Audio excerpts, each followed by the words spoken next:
Assalamualaikum warahmatullahi wabarakatuh. Perkenalkan, saya Suhartono selaku pemilik UD Putri Laut. Alhamdulillah, pada waktu saya merintis sukses dari atas nama Putri Laut ini, sebelumnya saya adalah pengusaha roti. Karena di tahun 1998 terjadi krisis moneter.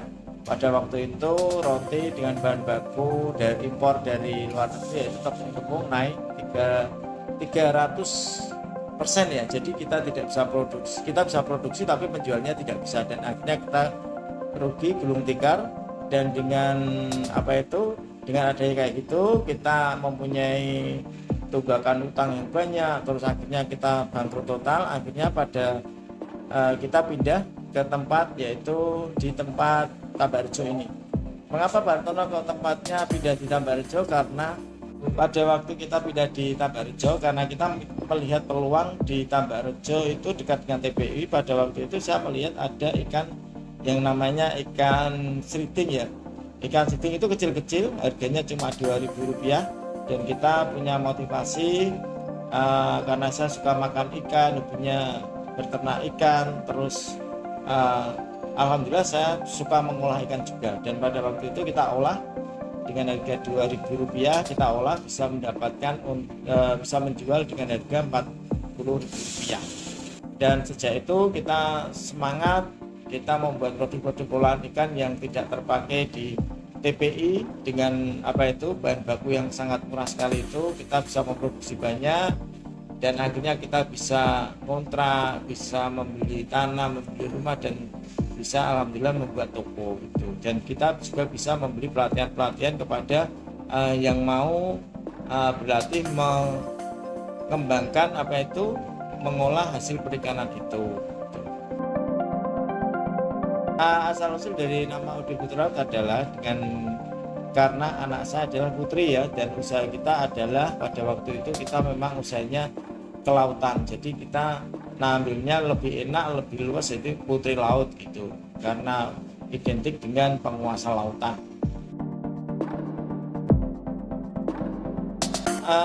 Tantangan yang dihadapi banyak sekali ya, kita karena mau permodalan, terus kedua kali pemasaran. Karena pada waktu itu krisis moneter, kita mencari modal ataupun memasarkan itu sangat sulit sekali. Dan alhamdulillah kita punya teman banyak, akhirnya kita dibantu pemasaran dan kita dibantu permodalan sedikit-sedikit gitu. Nah, dengan strateginya tetap kita memasarkan dengan gratis dulu, biasanya ngincipi gratis sak puase kan gitu. Akhirnya pada suka, karena dengan bahan baku yang sangat murah, kita akhirnya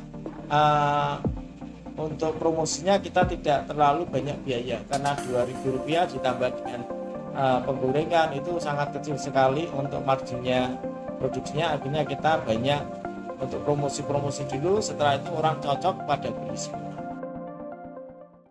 Ikan baby fish ya, ikan kecil ini. Nah, ini ya. Jadi ikan-ikan ini dulunya itu tidak terpakai, buat istilahnya buat ikan asin aja. Nah, terus kita kenal, ini ikannya kan enak, kita goreng crispy, orang itu pada suka semua. Nah, akhirnya dulu itu 1 kilo Rp2.000, sekarang sudah hampir pas musim 15. Mahal banget kan sekarang, karena yang menggoreng sekarang banyak banget. Sudah sekitar 23 tahun saya goreng ini. Nah, inovasi terus sampai akhirnya kita sudah ada banyak banget ini. Ada pertama baby fish, udang crispy, water crispy, cumi crispy, terus kakap crispy, kepiting, banyak banget kita. Tapi yang best sellernya sebenarnya bandeng. Akhirnya bandeng, karena bandeng ikonik kota Semarang. Sangat menguras tenaga ya, apalagi dengan adanya legalitas yang perlu kita siapkan.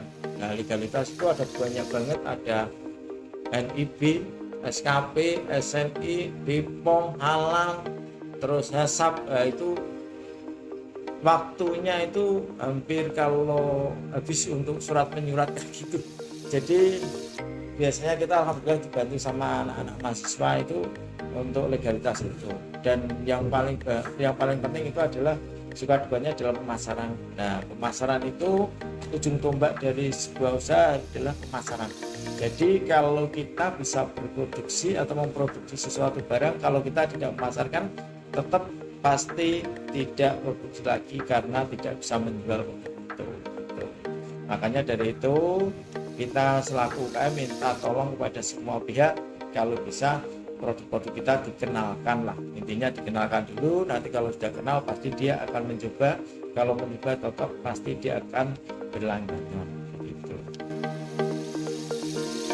Mitra banyak banget ya, dari mana itu dari akademisi, itu dari mahasiswa-mahasiswa ataupun dari universitas-universitas ya, itu banyak, ada USM, ada Udinus, ada Undip, ada UNES, dan masih banyak lagi dari kementerian-kementerian kayak Politeknik biasanya dia juga magang ini juga gitu. Dan dari BUMN ada apa itu Indonesia Power gitu. Jadi terus Pemkot Kota Semarang sama provinsi, terutama dari dinas perikanan ya, sama perdagangan, itu kita saling bekerja sama karena kita intinya ingin memperkenalkan produk kita biar terkenal lebih luas. Dengan adanya terkenal lebih luas, otomatis produk kita akan terjual dengan cepat gitu. Kita biasanya produk kita pasarkan di toko pusat oleh-oleh ya, dengan toko kita sendiri juga ada pusat oleh-oleh, terus di Car Free Day juga gitu, dan di toko online juga gitu. Motivasi untuk anak-anak ataupun semua masyarakat kalau ingin sukses, satu yaitu kembangkan hobimu dan berbuatlah yang jujur, karena dengan kejujuran kesuksesan pasti akan datang. Harapan untuk Pak Hartono untuk Putri Laut yaitu Putri Laut menjadi salah satu pusat oleh-oleh yang terkenal dan bermanfaat bagi masyarakat dan lingkungan sekitar. Nah, pesan anak muda, jangan sekali-kali malas-malasan, karena kemalasan nanti tidak akan sukses. Mulai sejak awal harus anak muda mencari peluang ataupun hobi yang bisa dikembangkan untuk usahanya. Gitu. Sekian dari saya, Bapak Suhartono, mengucapkan banyak terima kasih kepada anak-anak dari USM. Semoga anak-anak bisa menjadi anak-anak yang berguna bagi nusa bangsa dan agama, serta cepat lulus dan mendapatkan jodoh. Amin.